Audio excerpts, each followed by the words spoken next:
అమరావతి చట్టబద్ధ బిల్లుకు సహకరించిన కేంద్ర ప్రభుత్వం ప్రధాని నరేంద్ర మోడీ, హోంమంత్రి అమిత్ షాకు సీఎం చంద్రబాబు హృదయపూర్వక ధన్యవాదాలు తెలిపారు.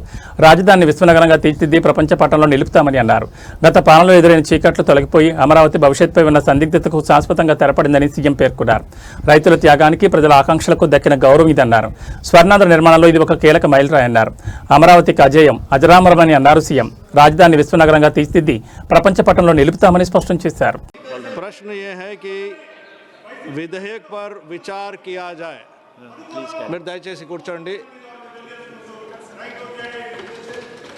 प्रश्न ये है कि विधेयक पर विचार किया जाए.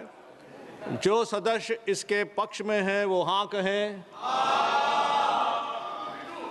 जो सदस्य विरोध में है वो ना कहें. मेरे विचार में निर्णय हाँ वालों के पक्ष में हुआ, हाँ वालों के पक्ष में हुआ.